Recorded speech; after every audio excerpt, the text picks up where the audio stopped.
How do you get from this Kabayaskis to this? to him right now. He's back. Oh, a lunging left hand that backs up Kabayaskis. IQ.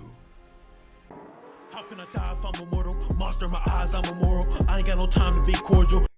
Today we're going to go over something called ring IQ, boxing IQ, fight IQ, combat IQ, but the important thing is IQ, intelligence. In this case, problem solving. There's a problem at hand. How can I adapt my strategy and evolve it to fit the circumstances so that I can achieve a desired outcome? And I'm going to cover a bunch of boxers in this series, but we're going to start with who I think is probably the highest IQ boxer out of all of them, which is Terence Crawford.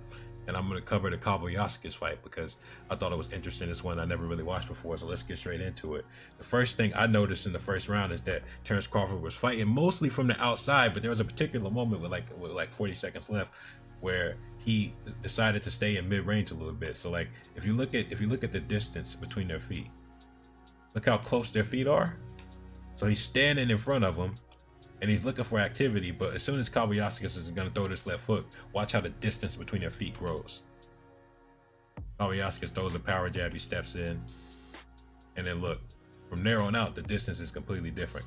Terence Crawford's backing up more. And so, a quick explanation behind that is what a lot of people refer to data processing, computing. Basically, when fighters like Terence Crawford, Gervonta Davis, Lomachenko, those are the common people who that term is used for.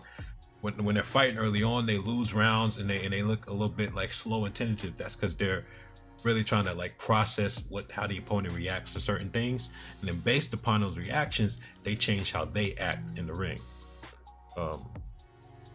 So by Terence Crawford stepping into mid-range like that, he's giving Kabayaskis an opportunity to act, and then based off that action, Terence Crawford can start planning out what he wants to do next. If you watch this fight, something you'll notice early on is the fact that Crawford keeps repeating the same punch. Kabayaskis will step in with a jab to the body or a jab up top, and then Crawford will step outside. Look at his foot outside of Kabayaskis and try and land that 3 over top. Look, watch how he does it. He tries and lands that 3 over top of Kabayaskis' jab.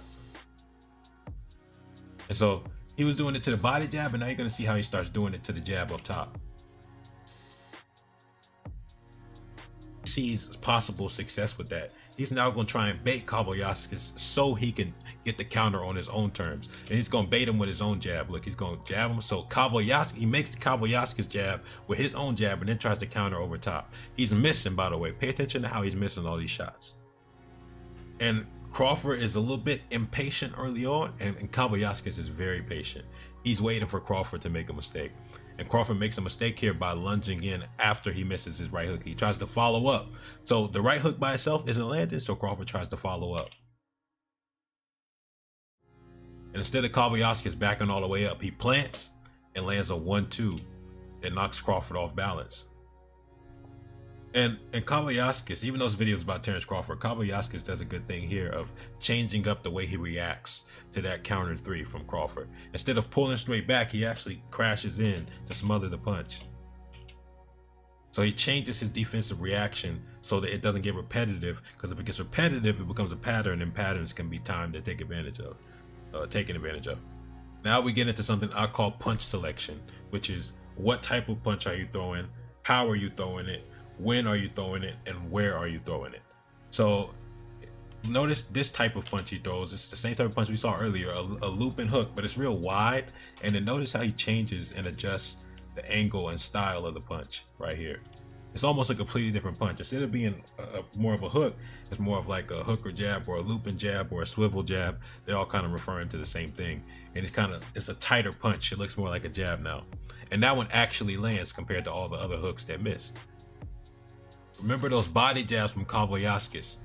Whenever he gets low or level changes, he's going to the body. Okay, and if you see Terence Crawford's hands in that still frame, his hands go down to defend that. And now you see Crawford trying out some new stuff. He's throwing the left hand, but look at how he throws it. Let me go back. Look at how he throws the left hand. He pulls his shot. He hesitates. right? Because he's trying out a new tool, and since it's a new tool, he's a little bit tentative. He's like, how should I use this tool? Keep in mind, when Kobayashi gets low, he's going to the body, except for when he's not. So that was a great move from Kobayashi to level change and then launch that overhand over top, because he conditioned Crawford with the body jabs. And now we're going to go back to that punch selection. Look at the difference between this punch and all the other hooks before. Centimeters away, that punch is way more on target for Crawford, and he's going to stick with that punch because it's more successful. Problem solving is easier when you have multiple tools, because those tools can help unlock different pathways to solve the problem. So now he's not just going with that lead hand, he does a 2-1 combo. He starts with the backhand, and that combo lands clean and it's heavy.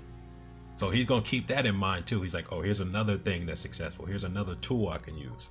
And then later down the line, he's gonna start playing with that lead hand and mixing up hooks, swivel jabs, and regular jabs. He's using 3 tools at once. So he's pawing and he's probing, then he does a little swivel jab, then he does a normal jab, then he's pawing and probing again, lands a hook over top.